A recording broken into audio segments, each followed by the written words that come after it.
আরজিকর ঘটনায় চারিদিকে তোলপাড় চলছে রাজ্যে।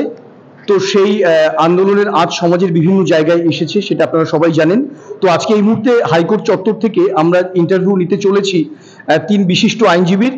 আমাদের সঙ্গে আছেন আইনজীবী শ্রমিক বাগচি মাঝখানে, এবং আইনজীবী শুভদীপ প্রামাণিক, এবং আইনজীবী আসিফ ইকবাল।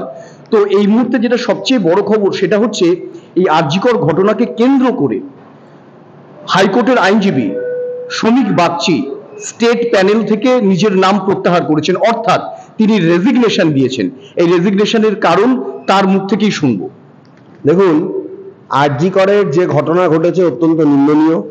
প্রথমে রাজ্য সরকারের যারা প্রতিনিধি এই ঘটনাকে প্রথমে একটা বলে দিল তারা, এবং আমরা পুলিশের উচ্চপদস্থ যারা কর্মচারী তাদের কাছ থেকে এটা শুনতে পেলাম এটা নাকি আত্মহত্যা। পরবর্তীকালে যখন পোস্টমর্টেম রিপোর্টের বিভিন্ন তথ্য সংবাদ মাধ্যমের মারফত আমরা জানলাম, তখন আমরা দেখতে পেলাম নৃশংসভাবে তাকে খুন করে রেপ করা হয়েছে, এবং সেখানে একের অধিক প্রায় 15 জন 20 জন মিলে তাকে করেছে। অথচ রাজ্য সরকার 4 দিন ধরে কোনো তদন্ত করলো না। হাইকোর্টে সিবিআই এর জন্য যখন হাইকোর্টে আসা হলো, কেন সিবিআই দেওয়া হবে এইটা নিয়ে রাজ্য সরকারের প্রতিনিধিরা 2.5 থেকে 3 ঘন্টা ধরে সওয়াল করে গেল। আজকে মাথা হেট হয়ে আসে। তারপরে যখন মানুষ শান্তিপূর্ণভাবে এই ঘটনার একটা বিহিত চেয়ে, উই ওয়ান্ট জাস্টিস, এইটা চেয়ে সেই রাত দখলে মহিলাদের যে রাত দখলের লড়াই 14ই আগস্ট, সেখানে দুষ্কৃতি ঢুকিয়ে ভাঙচুর করা হলো। অনতি দূরত্বে পুলিশ দাঁড়িয়ে রয়েছে, পুলিশ কিছু করলো না, পুলিশ নীরব দর্শক হয়ে থাকলো। শেষ মুহূর্তে পুলিশ আসলো, এমনকি পুলিশ বাথরুমে গিয়ে লোকাচ্ছে, কম্বলের তলায় গিয়ে লোকাচ্ছে। আর পুলিশ কমিশনার সিপি তিনি বললেন কি এটা মিডিয়া করাচ্ছে, মিডিয়া নাকি এই ঘটনা ঘটিয়েছে। কেন, কার উদ্দেশ্যে রাজ্য সরকারের এই ধরনের একটা মানসিকতা, আমি অত্যন্ত ব্যথিত। এবং 100 বছরের বেশি যে ডার্বির ইতিহাস, সেই ডার্বিতে নাকি গন্ডগোল হবে, সেই ডার্বিতে নাকি আন্দোলন হবে, সেই জন্য পুলিশ ডার্বি বাতিল করে দিল। কিন্তু কলকাতাবাসী দেখলো যে ইস্টবেঙ্গল মোহামেডান এবং ইস্টবেঙ্গল মোহনবাগান ও মোহামেডান স্পোর্টিং এরা সবাই মিলে প্রতিবাদ করছে। সেই প্রতিবাদে পুলিশ শান্তিপূর্ণ প্রতিবাদে লাঠিচার্জ করলো, টিয়ার গ্যাস চার্জ করলো, গ্রেপ্তার করলো। পুলিশ হচ্ছে অ্যাডমিনিস্ট্রেটিভ অথরিটি। আমাদের করের টাকায় পুলিশের মাইনে হয়, পুলিশ করের টাকায় মাইনেভুক্ত পুলিশ আজকে সাধারণ মানুষের উপর অত্যাচার করছে। সেই জন্য তারা আজকে হাইকোর্ট বলবো না, অ্যাডমিনিস্ট্রেটিভ একটা বডি অংশ। অ্যাডমিনিস্ট্রেশন মানে রাজ্য সরকার। এই রাজ্য সরকারের প্যানেলে আমি ছিলাম, এটা সত্যি ঘটনা। কিন্তু আমার মনে হয়েছে এখন রাজ্য সরকারের যে ভূমিকা, সেই ভূমিকাটা হচ্ছে এখন তারা এর আগের ঘটনাগুলোর মতনই তারা এখন অত্যাচার অনাচার এগুলোকে তারা প্রশ্রয় দিচ্ছে। পুলিশ দিয়ে সাধারণ মানুষের মুখ বন্ধ করতে চাইছে, এবং পুলিশ তাদের উপর অত্যাচার করছে, লাঠিচার্জ করছে। এই ঘটনা অমানবিক শুধু নয়, অগণতান্ত্রিক আমি মনে করি। সেই জন্য এই রাজ্য সরকারের সাথে আমি নিজের বিবেক থেকে মনে করেছি কোনো কাজ ভবিষ্যতে বা এখন আমি করতে চাই না। এই চিন্তা ভাবনা থেকে আমি রাজ্য সরকারি যে প্যানেল আমার ছিল, মার্চ মাসে আমি প্যানেলভুক্ত হয়েছিলাম রাজ্য সরকারি আইনজীবীদের, সেই প্যানেল থেকে আমি আমার নিজের রেজিগনেশন দিয়েছি। আমি এলআর অফিস এবং আইনমন্ত্রীকে আমি আমার রেজিগনেশন অলরেডি পাঠিয়ে দিয়েছি। আমার পরের প্রশ্ন আইনজীবী শুভদীপ বাবুকে, যে আইনজীবীরা এজলাসে ভিকটিমের হয়ে বিচার চান, এটাই তাদের কাজ, কিন্তু এখন দেখা যাচ্ছে সেই আইনজীবীদেরকে পথে নামতে হচ্ছে, প্রতিবাদ করতে হচ্ছে, উই ওয়ান্ট জাস্টিস। তিনি কার কাছে বিচার চাইছেন? তার তো বিচার চাওয়া উচিত ছিল এজলাসে, মানে বিফোর কোর্ট অফ জাস্টিস।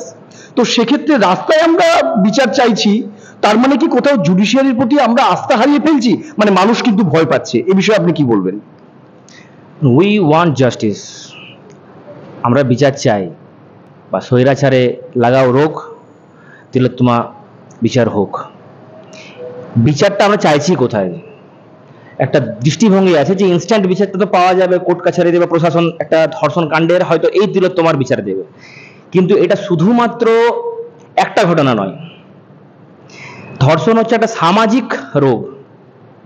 ধর্ষণ হচ্ছে একটা সামাজিক রোগ, সমাজের একদম কোর জায়গাতে এই কর্কট রোগটি পোষিত হয়ে আছে। বিচার চাইছে শুধুমাত্র আইনজীবীরা, যে কালকে আমরা সবাই দেখলাম যে আইনজীবীরা বেরিয়েছে এখানে, শুধুমাত্র কি আইনজীবীরা বেরিয়েছে এই সমাজের প্রত্যেকটা পেশার মানুষজন আজ রাস্তায় নেমেছে, খুব ভালো লাগছে দেখে, এবং তাদের সবাইকার মুখে একটাই স্লোগান যে তিলোত্তমার বিচার হোক, উই ওয়ান্ট জাস্টিস। এখন বিচারটা এরা চাইছে কোথায়? এদেরকে বিচার দেবে কে? একটা ঘটনা, দুটো ঘটনা, একটা ক্রাইম বেসড জায়গা, অবশ্যই প্রশাসন তার তদন্ত করবে, কোর্টে তার বিচার হবে, এটা তো একটা টেকনিক্যাল পার্ট। কিন্তু এই যে বিয়ন্ড দিস টেকনিক্স, বিচারটা কোথায়? মানুষ কোথায় বিচার চাইছে? আজ মুখ্যমন্ত্রী তো যিনি হচ্ছেন Almighty of a administration, of a legislative section, উনি তো নিজেও রাস্তায় নেমে বলছেন আমার বিচার চাই। তাহলে বিচারটা অ্যাকচুয়ালি দেবে কে? যেহেতু এটা সমাজের একটা রোগ, যেহেতু আমাদের মনের মধ্যে এই বিষয়টা আছে, একটা পুরুষ মানুষ বা একটা মহিলা যে নারী যোনি দিয়ে জন্মগ্রহণ করছে, যার প্রাণ প্রতিষ্ঠা হচ্ছে, যে নারীর স্তন পান করে যে পুরুষ বা মহিলা বড় হচ্ছে, মানুষ হচ্ছে, সমাজের একটা সেকশন, একটা ফেজ, একটা দশা, একটা জেন্ডার যার নাম হচ্ছে পুরুষ, একটা সেই পার্টিকুলার কিছু মানসিক রোগী যাদের নারীর সেই জায়গাগুলোতে একটা কামেত্বজনা, সেই জায়গাগুলোর উপর যে একটা ক্ষোভ, তার বিচারটা একমাত্র দিতে পারবে সমাজ। এটা সম্পূর্ণভাবে একটা সামাজিক প্ল্যাটফর্মে মানুষ বিচার চাইছে। যতক্ষণ পর্যন্ত না সমাজ একটা ধর্ষিতাকে সেই জায়গা দেবে, যতক্ষণ পর্যন্ত না সমাজ তার নিজের সেই কর্কট যে রোগটা প্রস্তুত হয়ে আছে, যে জায়গাটা, সেই পুরো পোর্শনটাকে কেটে বাদ দিতে পারবে, ততক্ষণ পর্যন্ত না মানুষ অ্যাকচুয়াল বিচার পাবে। ওই জন্য আইনজীবীরা, ডাক্তাররা, টিচাররা, আর্টিস্টরা আজকে রাস্তায় নামছে বিচারের জন্য, প্রশাসনের কাছে নয়। আজ মুখ্যমন্ত্রীকে আমরা দেখলাম যে তিনিও নেমেছেন, এটা প্রশাসনের কাছে বা কোর্টের কাছে নয়, নেমেছে সমাজের কাছে। আমরা যদি দেখি পুঙ্খানুপুঙ্খভাবে, আমরা সবাই খুব ভালো করে জানি মহাভারতের কথা। যেদিন দ্রৌপদীর বস্ত্রহরণ হচ্ছিল, সেদিনও কিন্তু সমাজ চুপচাপ ছিল, আর সেই বস্ত্রহরণটা কিন্তু প্রশাসনের মাঝখানে হচ্ছিল। সেই বস্ত্রহরণ কিন্তু বিচারক এবং বিচার ব্যবস্থার মাঝখানে হচ্ছিল। শুধুমাত্র তারা চুপচাপ ছিল বলে নয়, সেদিন চুপচাপ ছিল সমাজ। সেদিন থেকে, সেই মহাভারতের যুগ থেকে, আজ থেকে 5000 বছর আগের থেকে আজ 5000 বছর পরে আজও পর্যন্ত যে স্লোগান, এই স্লোগানের একটাই চরিতার্থ বলা যেতে পারে, যে স্লোগানের একটাই মর্মার্থ, যে সমাজ যদি শুধরাতে পারে, সমাজের মানসিক এই যে রোগটা যদি কোনোদিন আমরা ঘোচাতে পারি, তাহলে আমরা নিজেদেরকে সেই জায়গাতে নিয়ে যেতে পারবো যে সমাজ আমাদেরকে বিচার দিল। সেই জন্য আইনজীবীরা রাস্তায় নেমেছে, বা আদার প্রফেশনাল লোকেরা রাস্তায় নেমেছে বিচার চাইতে। সামাজিক লোকের যেসব লোকেরা সমাজে বাস করছে, সেই সমাজের কাছ থেকে বিচারটা চাইছে। আমি একটা টেকনিক্যাল পার্টে চলে আসছি এবার। সেটা হচ্ছে যে লালবাজার থেকে এই আরজিকর ঘটনাকে কেন্দ্র করে লালবাজার থেকে ইন্ডিভিজুয়াল কিছু মানুষকে, সমাজের বিভিন্ন স্তরের মানুষকে নোটিশ করা হচ্ছে, নোটিশ দিয়ে তাদেরকে ডাকা হচ্ছে, ইন্টারোগেট করা হচ্ছে। তো এটা কি এক প্রকার থ্রেট, না এটার কি কোনো প্রয়োজন আছে, না এটার কোনো সারবত্তা নেই? অ্যাকচুয়াল অবজারভেশনটা কি, শ্রমিক বাবুর কাছে প্রশ্ন। না, দেখুন, দুটো বিষয় আছে। প্রথমত হচ্ছে যে পুলিশের কাজ হচ্ছে ল অ্যান্ড অর্ডার সিচুয়েশনটাকে কন্ট্রোল করা। পুলিশ এক্ষেত্রে ল অ্যান্ড অর্ডার সিচুয়েশনকে কন্ট্রোল করতে গিয়ে কি করছে, শাসক দলের নেতা কর্মীদের কথা অনুযায়ী কাজ করছে।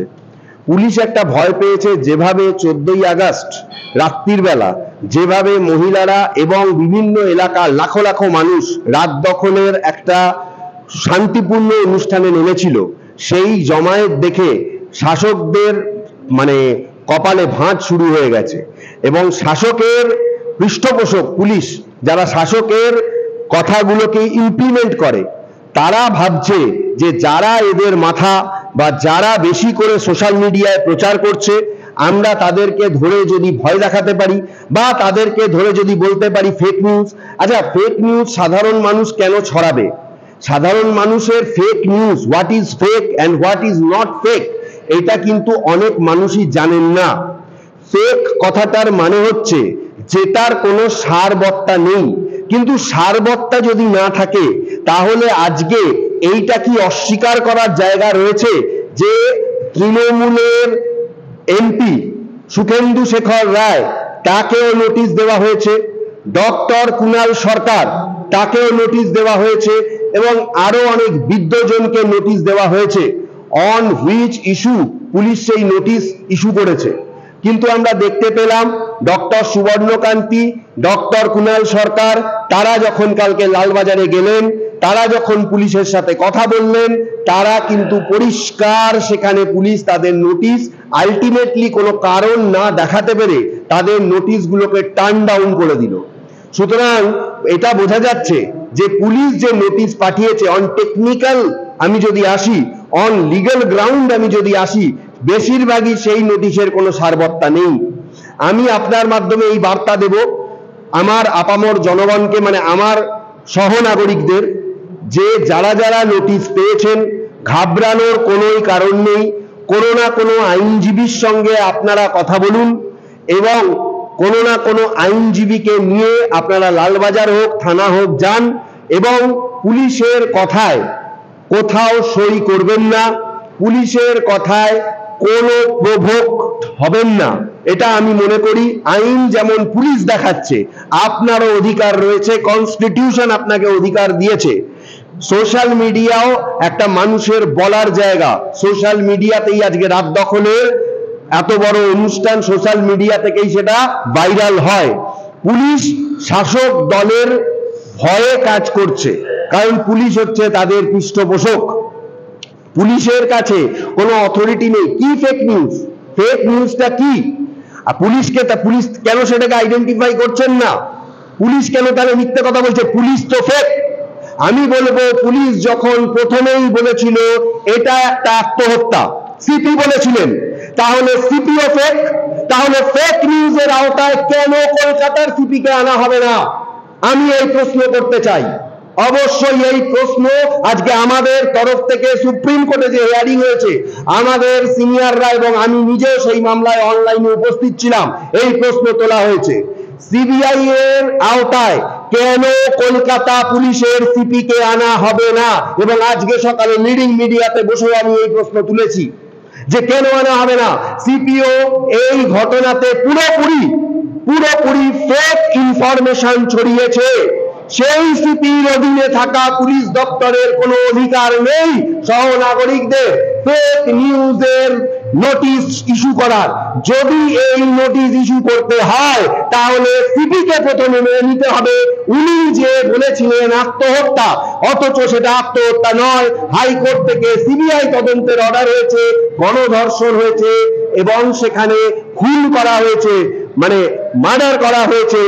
তিনি মিথ্যে কথা বলেছিলেন, ফেক নিউজ তিনি প্রথমে আউটবাস্ট করেছিলেন। এবং আরজি করে যে ঘটনা তিনি প্রথমে বলেছিলেন মিডিয়া লোক ঢুকিয়ে করিয়েছে। তাহলে এই দুটো ফেক নিউজ সবার আগে বলার জন্য এই সিপিকে ক্লোজ করার এবং এই সিপিকে এই তদন্ত অন্য পথে ঘুরিয়ে দেওয়ার চক্রান্ত করার জন্য আমি মনে করি আপনার মাধ্যমে এই বার্তা রাখছি যে সিবিআই যেন এই সিপিকে ডেকে জিজ্ঞাসাবাদ করে হেফাজতে নিয়ে। যারা যারা জড়িত, যদি দেখা যায় পুলিশ তাদের আড়াল করার চেষ্টা করছে, তাহলে কেউ যেন তদন্তের আওতাধীন পরিস্থিতি থেকে বাদ না যায়। এটাই আমার মানে আপনার মাধ্যমে এটাই আমার বার্তা। ধন্যবাদ। শুভদীপ বাবুর কাছে আমার একটা প্রশ্ন। সোকল গণতান্ত্রিক পদ্ধতিতে যে সরকার তৈরি হয় এবং সেই সরকারের কিছু স্তাবক, সবাইকে বলছি না, স্তাবক প্রশাসনিক কর্তা, তারাই কি আমাদের এই সিস্টেমের শেষ কথা, যে জন্য আমরা মূল অপরাধীকে ধরতে পারি না? তো এবং এর পাশাপাশি আরো একটা বিষয় বলার দরকার যে স্টেট গভর্নমেন্ট থেকে একটা সার্কুলার ইস্যু করা হয়েছে যেখানে বলা হচ্ছে যারা মহিলা ওয়ার্ক প্লেসে তাদেরকে যত কম নাইট ডিউটি, রাতে কাজে লাগানো যায় ততই ভালো। তার মানে কি কোথাও সরকার এক প্রকার স্বীকার করে নিচ্ছে না যে আমরা মহিলাদেরকে প্রপার প্রোটেকশন দিতে পারছি না।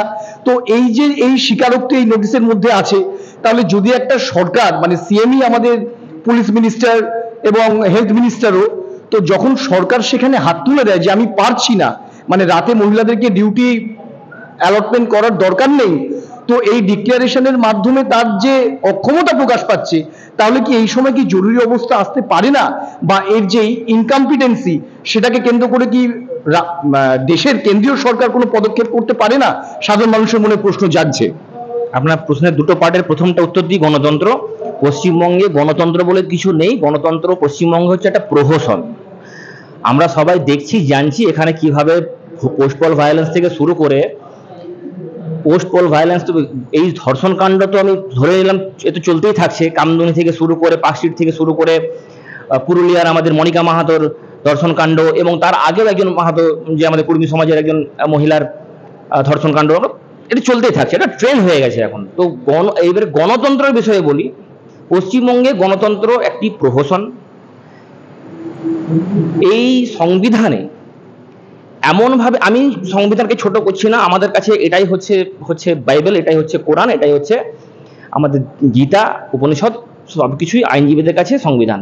কিন্তু এটাও সত্য যে সংবিধানটাকে এমন জায়গা থেকে নিয়ে এসেছে কিছু তৎকালীন মানে সেই সময়কার যারা সংবিধান রচনাকারক, যারা সংবিধান রচনা করেছেন, বিভিন্ন জায়গা থেকে সংবিধানের বিভিন্ন অংশগুলোকে এতটা এটিকেসি আর ডেলিগেসির সাথে তৈরি করেছে যে বাস্তবে গণতন্ত্রটাকে ভারতবর্ষের বুকে প্রতিষ্ঠা করা খুব বিপজ্জনক। কেন না, এখনো পর্যন্ত আমরা দেখি যে লেজিসলেটিভ সেকশনই হচ্ছে সর্বোপরি। আপনি জেলে বসে ভোট দিতে আপনি জেলে বসে ভোট দিতে পারবেন না, কিন্তু আপনি জেলে থেকে ভোটে দাঁড়াতে পারবেন। এইটা এর থেকে ভালো কি উদাহরণ হতে পারে যে আমাদের গণতন্ত্রের এটা হচ্ছে একটা নিয়ম, এটা হচ্ছে গণতান্ত্রিক নিয়ম। আমার ভাবতেও কেমন লাগছে, ভাবো আপনি একবার পরিচর্যা করুন এডুকেশনাল লোন কতটা আর হোম লোন কতটা। 7% হোম লোন থাকলে এখন 12% হচ্ছে এডুকেশনাল লোনের আমাদেরকে সুদ দিতে হয়। এই হচ্ছে গণতন্ত্র। তো আমি সংবিধান নিয়ে আর বেশি কিছু বলছি না, আমি চলে আসছি তোমার দ্বিতীয় প্রশ্নে, মহিলাদের গণতান্ত্রিক অধিকার। তুমি যে প্রশ্নটা আমাকে করলে ভাই, যে মহিলারা একটা নোটিফিকেশন জারি হয়েছে কোনো একজন আধিকারিক, যেটা ওই ministry of home and hill affairs থেকে, সেখান থেকে বলা হয়েছে যে মহিলারা যাতে ডিউটি কম দেওয়া হোক, মহিলাদেরকে যাতে কম হ্যাঁ। আচ্ছা, এখানে কি একটা জেন্ডার ডিসক্রিমিনেশন হচ্ছে না?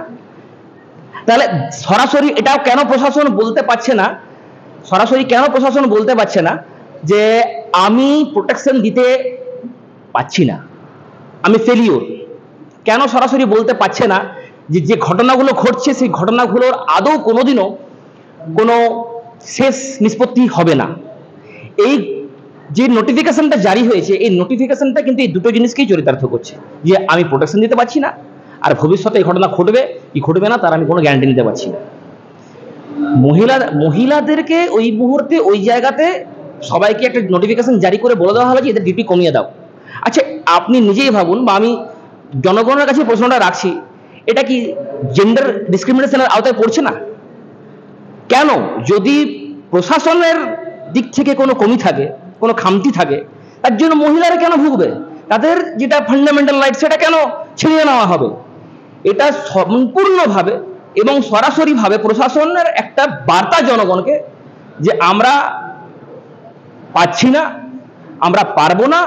আর তাদের এই বার্তাটা একটা সিম্পল জিনিসকে ইন্ডিকেট করছে, যেটা হচ্ছে যে breaking down of administrative as well as constitutional machineries. আমার যেটা ব্যক্তিগত অভিমত যে ইমিডিয়েটলি কেন্দ্র সরকারের এই জায়গাতে ঢোকা উচিত, হস্তান্তর করা উচিত, এবং সমস্ত প্রশাসনিক ক্ষমতা লেজিসলেটিভ থেকে নিয়ে গিয়ে গভর্নরের হাতে দিয়ে দেওয়া উচিত, এমার্জেন্সি ইমিডিয়েটলি ডিক্লেয়ার করে দেওয়া উচিত। ধন্যবাদ। শ্রমিক বাগচির কাছে আমার পরের প্রশ্ন, যে আমরা জানতে পেরেছি state government of West Bengal আরেকটা নোটিশ ইস্যু করেছে, যেখানে সন্দীপ ঘোষের এগেনস্টে সিট গঠন করা হয়েছে, এবং যারা সন্দীপ ঘোষের এগেনস্টে যে আর্থিক তছরূপের কাহিনী সেটা ইনভেস্টিগেট করবেন।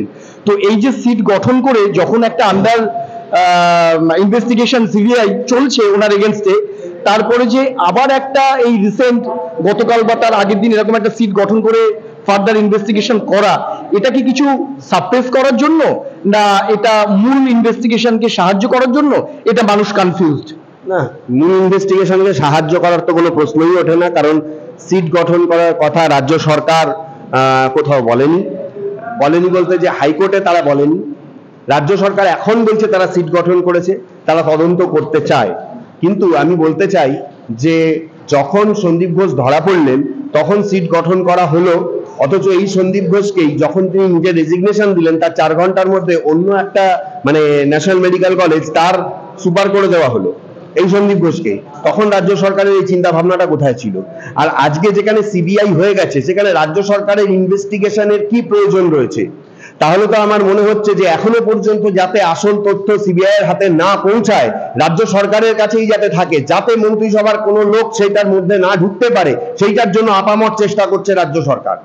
এবং যেহেতু এই আন্দোলন মানুষের শান্তিপূর্ণ আন্দোলন 14 তারিখ থেকে আজকে একটা এত বড় ঘটনার সৃষ্টি করেছে, এবং যেহেতু আজকে বিভিন্নভাবে এসে পুলিশ এবং প্রশাসন তারা একটা প্রেসারের মধ্যে পড়ে গেছে, রাজ্য সরকারের উপর মহলের যারা লোক রয়েছে এমনকি নবান্নের 14 তলা নড়ে উঠেছে এই আন্দোলনের জন্য, সেইটাকে পুলিশ দিয়ে দমন করো এবং সিট গঠন করে ডাইলিউট করো। আমার তো তাই মনে হয়েছে, সিট গঠন করার কোনো প্রয়োজনীয়তা আমি দেখি না।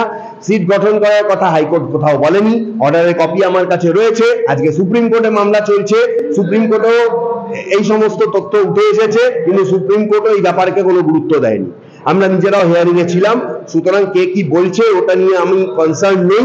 সিট গঠন করে যদি রাজ্য সরকার তদন্তে সহযোগিতা করে ভালো কথা, আমরা সেটাই মনে করি, কারণ রাজ্য সরকার তো জনগণের দ্বারা নির্বাচিত একটা সরকার, তাহলে জনগণের উন্নতি মানে জনগণের যাতে ভালো হয়, জনগণের সাধারণ মানুষের সঙ্গে যা একজন মহিলার সঙ্গে যা হয়েছে, তিলোত্তমার সঙ্গে যা হয়েছে, অভয়ার সঙ্গে যা হয়েছে, সেটা যাতে ভবিষ্যতে না হয়, সিট গঠন করে রাজ্য সরকার তদন্ত করুক। কিন্তু আমার মনে হয়েছে কোথাও যেন এই সিট গঠন করে রাজ্য সরকার তদন্তে গাফিলতি করতে চাইছে, এবং সিবিআই হাতে যাতে তথ্য প্রমাণ একদমই না আসে, সিট গঠন করে মানে পুরো জিনিসটাকে অন্যদিকে ঘুরিয়ে দেওয়ার একটা নোংরা রাজনীতি রাজ্য সরকার এখানে করার চেষ্টা করছে।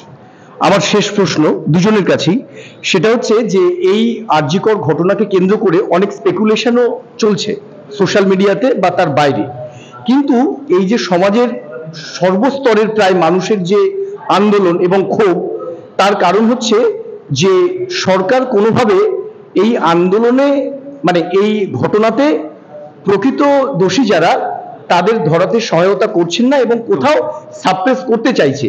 তো সেটা কোন কোন ঘটনার ভিত্তিতে মানুষের কাছে এটা পরিষ্কার, অর্থাৎ আইনের দিক থেকে কোন কোন ঘটনা মানুষকে ভাবাতে বাধ্য করছে যে সরকার সাহায্য করছে না, সেটা যদি 1-2 করে একটু বুঝিয়ে দেন। এটা তো পরিষ্কার, এত বড় একটা ঘটনার পরে যিনি রাজ্য যার উপরে আমরা প্রথম কাকে ভরসা করি? একটা যে কোনো আপনার বাড়িতে যদি একটা কোনো মিসঅ্যাপ হয়, আমার বাড়িতে যদি একটা কোনো কিছু হয়, এরকম একটা যদি কোথাও কোনো একটা ঘটনা হয়, কারণ না হোক আমি এটা চাই, আমরা প্রথমে কাকে ভরসা করব? প্রথমে কাকে বলবো? পুলিশ।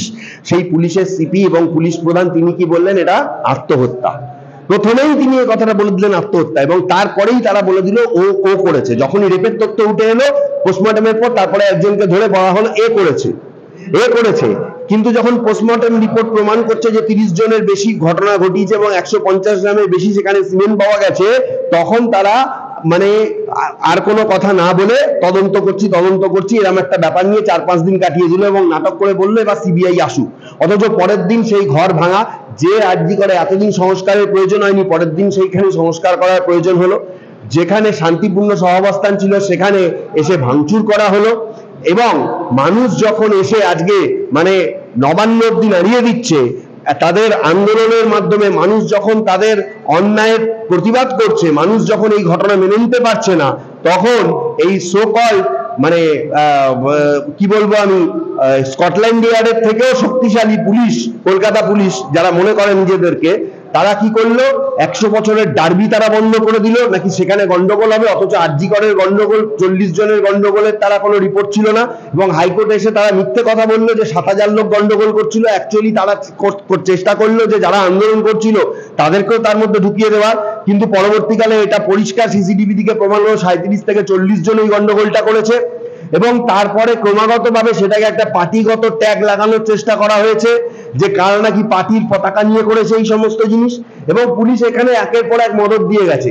কালকেও আপনি দেখুন একটা জায়গায় আন্দোলন চলছিল, সেখানে তৃণমূলের গুন্ডারা পুলিশের সামনে সেই আন্দোলনের ওপরে গিয়ে মারধর শুরু করে, পুলিশ সেখানে নির্বিকার চুপচাপ ছিল, কিছুই করেনি, আর লাস্টে গিয়ে পুলিশ একটু সচেষ্ট হয়েছে। এবং পুলিশ তো চাইছে আমি ওই কেসের এভিডেন্সের কথা বলছি না, মানে যেখানে রাজ্য সরকারের পক্ষে কোনো জায়গায় বাধার সৃষ্টি হচ্ছে সেখানেই রাজ্য সরকার কি করছে, পুলিশ দিয়ে সেটাকে দাবিয়ে দেওয়ার চেষ্টা করছে বা কোনোভাবে সেটাকে ডিলিউট করার চেষ্টা করছে। এবং সর্বোপরি এই সিট গঠনের মাধ্যমে আমি মনে করি যে পুরো সিবিআই ইনভেস্টিগেশনটাকে সিবিআই হাতে হাতে কোনো তথ্য না পৌঁছায় পুরোটাকে ডিলিউট করে নষ্ট করে দেওয়ার জন্য এই সিট গঠন করা হয়েছে। সিট গঠনের কথা আমি দেখতে চাই কোথায় কোন অর্ডারে লেখা আছে যে রাজ্য সরকারকে সিট গঠন করার কথা বলেছে হাইকোর্ট বা সুপ্রিম কোর্ট। সেই অর্ডারের কপি আমাদের কাছে আছে, আমরা মামলায় ছিলাম, সেটা রাজ্য সরকার দেখিয়ে দিক। রাজ্য সরকার স্বতঃপ্রণোদিতভাবে সিট গঠন করেছে, যেটার কোনো প্রয়োজনীয়তা নেই। আমার একটাই কথা এখানে আমি বলবো, বিভিন্নভাবে তথ্য প্রমাণ লোপাটের এর থেকে বড় আর কি, এটা তো দিনের আলোর মতন পরিষ্কার, আর কি সম্ভব যদি, এবং এইটাও আমি বলছি নেহাত খুব ভালো ডাক্তাররা এবং যারা এই আন্দোলনকে সাপোর্ট করেছে তারা ওই পোস্টমর্টেমটা করেছে। কেন তড়িঘড়ি ওই মেয়েটার বডিটা পুড়িয়ে দেওয়া হলো কেন? তড়িঘড়ি ওই মেয়েটার বডিটা পুড়িয়ে দেওয়া হলো কেন? কেন তার বাবা মাকে হাজার বার রিকোয়েস্ট করেও তার মেয়ের মুখটা একবারও দেখতে দেওয়া হলো না? কেন? কি তথ্য গোপন করার জন্য? কেন সঞ্জয় রায় যদি দোষী হয় অবশ্যই তার ফাঁসি হোক, আমি এটা চাই, কিন্তু যেখানে প্রমাণ হচ্ছে যে 10 জন থেকে 15 জন তাকে রেপ করেছে, সেখানে কেন তাকে অ্যাকিউজ করা হলো এবং কেন অন্যদের কথা একবারও বলা হলো না? লালবাজার বারবার ডেকে নিয়ে গেল, সন্দীপ ঘোষ যিনি ওই হসপিটালের সুপার, তাকে পুলিশ একবারও ডাকলো না, অথচ সিবিআই আজকে তাকে দেখুন 50 ঘন্টা এবং আজকেও প্রায় 6-7 ঘন্টা তাকে জেরা করা হয়ে গেছে। মূল কালপ্রিট যারা তারা কেন ধরা পড়বে না? এবং আমি এইটা মনে করি পুলিশের যে মাথা ওই সিপি, ওকে ডেকে সিবিআই আওতায় আনা উচিত। কারণ যে ফেক নিউজের জন্য আজকে পুলিশ ডিপার্টমেন্ট এত নোটিশ পাঠাচ্ছে, এত কাজ করছে, ডক্টরদের নোটিশ পাঠাচ্ছে, সমাজের সর্বস্তরের মানুষকে নোটিশ পাঠিয়ে তাদের মান সম্মান নিয়ে টানাহেচড়া করছে, একজন অ্যাডভোকেটকে নোটিশ পাঠিয়েছে, আমার লার্নেড ভাই বললেন, একজন অ্যাডভোকেটকে নোটিশ পাঠানো হচ্ছে, অন হুইচ অথরিটি, সে কি করেছে? আরেকজন অ্যাডভোকেটের কথোপকথন আমি আগামী 2 দিন আগে শুনলাম, আরামবাগ টিভি থেকে এই ঘটনাটা এসেছে। সে বলছে যে পুলিশ তাকে বলছে, কমিশনারেট থেকে তাকে ফোন করা হয়েছে, তাকে বলা হয়েছে যে আপনার কোনো মক্কেল কোনো অ্যাজিটেশন করছে, সোশ্যাল মিডিয়ায়, ফেসবুকে, হোয়াটসঅ্যাপে লিখছে, ঠিক আছে, আপনি এটাকে কন্ট্রোল করুন। এবং তাকে রীতিমতো বলা হচ্ছে যে উনি বলছেন যে আমি এসব কিছু করিনি। তাকে কি বলা হচ্ছে? পুলিশ তাকে বলছে না, যেহেতু এই গ্রুপের মধ্যে আপনি আছেন সেই জন্য জানতে বা অজান্তে এখানে আপনিও দোষী।